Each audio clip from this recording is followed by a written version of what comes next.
First of all, if you're married, you might have to have a talk with your spouse because True Love and I, we've had to have a discussion about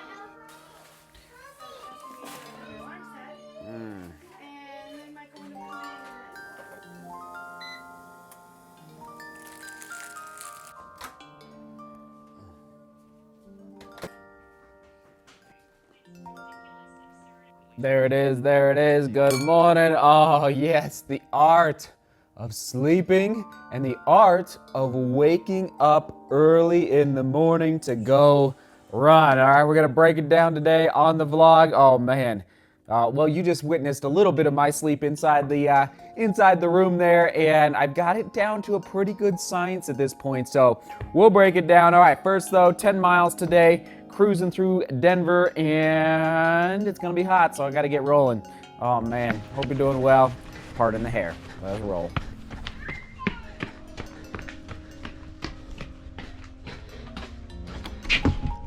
Oh yeah, we're back. Oh man, nothing like a good night's sleep. Am I wrong? Like when you can hit that 8-hour mark, at least for adults, that's sometimes a hard number to hit. I definitely hit 8 hours last night after running Pikes Peak yesterday. So anyway, we're gonna talk about sleep today, and really, by the way, hope everyone's doing well. Hope you had a good run today, a great run today. But the reason I want to bring up this topic is, yes, because of Twitter. So I tweeted yesterday morning before, it was I think I sent it out, it was right about 4 a.m. I was getting ready to go out the door to drive to Colorado Springs to run up Pikes Peak, and I simply said, I used to struggle real hard with waking up before 5 a.m. Now, 3:30 a.m. feels like a breeze. Pikes Peak, I'm coming for you. So, just a simple little tweet kind of communicating what's in my brain at 4 a.m. So because of that tweet and the engagement that it received, I want to talk about today how I sleep at night, a few little steps that I do every night to make sure I sleep as deep as possible. And yes, down in the comments, I know there's gonna be a lot of great insights, but in addition, I wanna talk about how I strategize to wake up early in the morning to do these early mountain runs, all right? So that's what we're talking about today, as well as, the 4 stages of sleep and how it helps us rebuild and recover as runners. Because it's, oh man, I don't know who said it.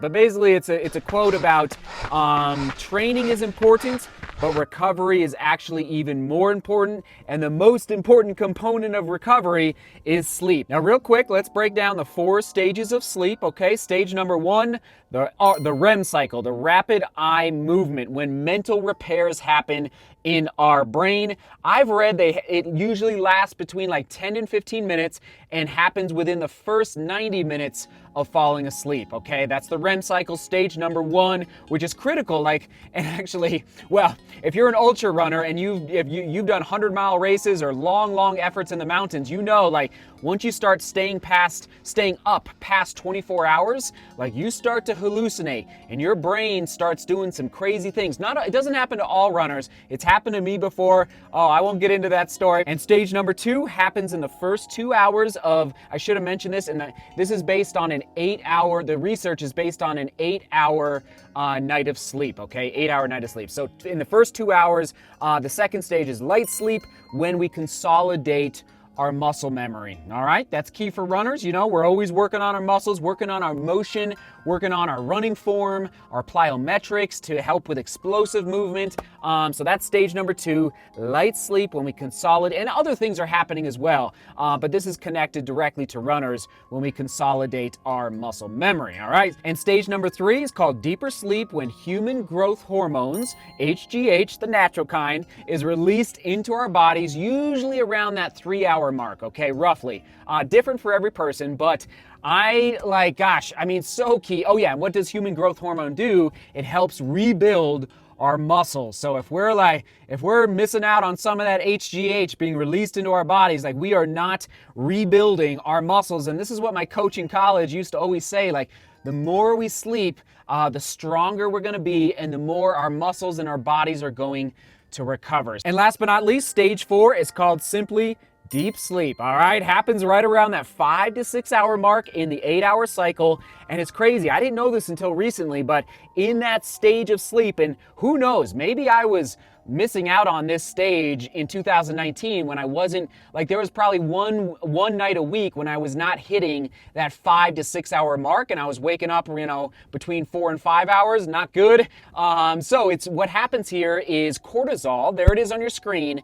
It's a stress hormone that is released into the body, and I didn't know this until recently doing some research, is that cortisol helps protect our body's glycogen stores. How brilliant is that? As runners, a key source of energy as we're out running, glycogen, is protected in that deep sleep stage, the last stage. So anyway, those are the stages. There they are on your screen once again. REM cycle, light sleep, deeper sleep, and then deep sleep, okay? So absolutely critical as runners that we're hitting these marks so that we can recover as best as possible from all of our hard training. Now, I don't know about all of you, but when I have a little break from running, I don't sleep as well.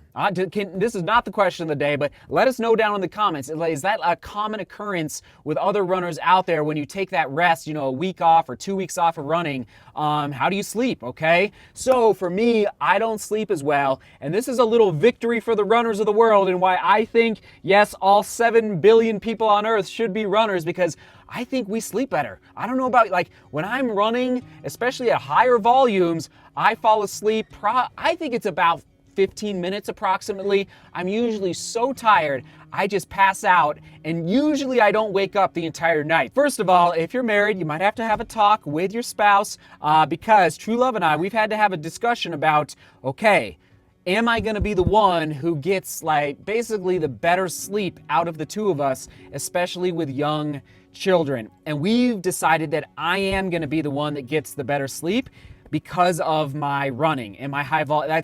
That's a sacrifice that she is making. Like, I don't wake up with Henry to change his diaper in the middle of the night or to give him a bottle like True Love does that. So it's just like, I'm just being real transparent here. Like, it's a discussion that you might have to have, or vice versa. Like, okay, moms out there, like, you're training for your first marathon and you have a 2-year-old, boom, elbow your husband, boom, you're going to get the 2-year-old who's screaming in the room next door, whatever the case may be. So it's like, it's really is about communication when especially you have young children in the house. Okay, so here we go. First step is, of course, a cool room, all right? Always got to sleep with a cool room. Second step is buying nicer sheets. Yeah, now it took us a while, pinching pennies, but True Love and I have invested in some nicer sheets and pillowcases and even pillows just recently, and it's making a difference for me. Like, just sheets, I don't know what, like, the thread count might be, but I'm telling you,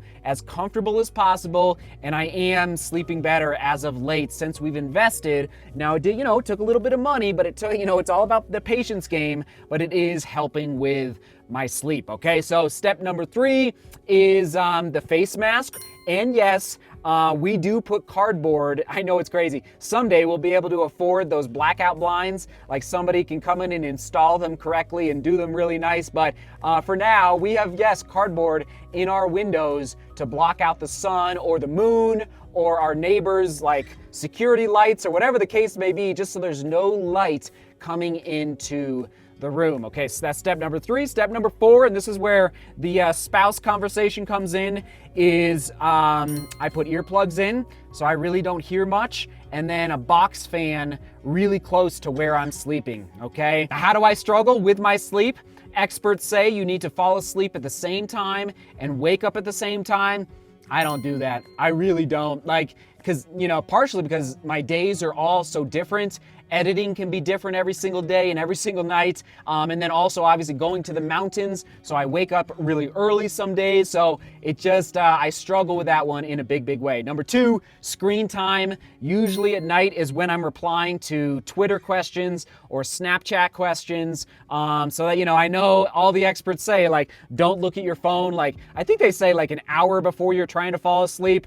I mean, it's like, maybe someday. So that's my second struggle. And then my third struggle is that I do like to have a snack around 8 o'clock, a bowl of popcorn or, a bag of like granola, something like that around 8 p.m. And I've heard, like, I think a small snack is okay, but sometimes small snacks can turn into a second dinner, if you know what I mean. So anyway, that's probably my third struggle, is a little 8 p.m. snack can sometimes evolve into a second dinner, if you know what I mean. Now, one last point, how do I wake up for these early mountain runs? Or if you're training and you got to get up early before, work, and you got to get, literally hitting the pavement by 4:30 so you can be done running by, let's say, 6 a.m. so you can take a shower, eat breakfast, and hit the road by 7 a.m. or maybe 6:45. Like, it's crazy, but like, these are the things we runners do, right? So it really starts, and I heard like everyone in Phoenix right now, if you're not done running,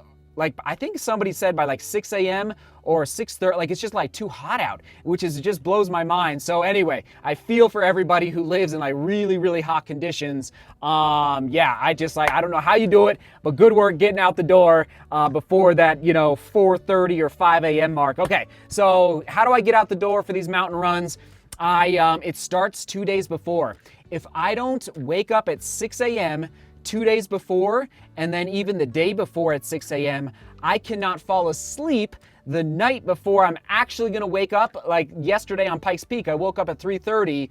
If I don't fall asleep by 8:30 or 9, I really struggle the next day with my run. And so I manage, my strategy is that I wake up earlier, quite a bit earlier, at least by 6 a.m., no later than 6 a.m., 2 days before, the day before, and then what happens is I'm tired earlier in the evening, the night before I'm actually going out the door. Does that make sense? And the last thing that I do is, of course, the mental side of running. Excitement, all right? So the night before, I know I'm waking up at 3:30, I just remind myself, why am I doing this? Why am I excited to wake up at 3:30? Why am I excited to go seek out the pain cave by 5:30 a.m. when everyone else is tucked away in bed, okay? Because if we can become excited about our goals, doesn't matter what the goal is, everyone has different goals, I'm telling you, that mental shift makes such a difference for taking that first step out of bed in the morning, all right? So that's my strategy. That's how I wake up in the morning for these early mountain runs. And let's hear it. Question of the day: how well do you sleep, and why do you think that is? How, let's say, poorly do you sleep, and why do you think that is? If you're willing to share your stories, okay, let's help each other down in the comments. And what specific action items do you take to sleep as soundly as possible every single night? And I think that's it, everyone. We could keep talking about sleep all day, but I'm gonna call it there. We're gonna toss it back to, let's see, you know what, we're gonna do another recovery vlog, all right? I've made quite a few vlogs about recovery, so it'll be right there. Maybe it's about foam rolling, maybe it's about eating healthier, maybe it's about stretching. I'm not sure what it'll be, but it'll be right there, right there, right there. Onward and upward. Seek beauty, work hard, and love each other. See you tomorrow.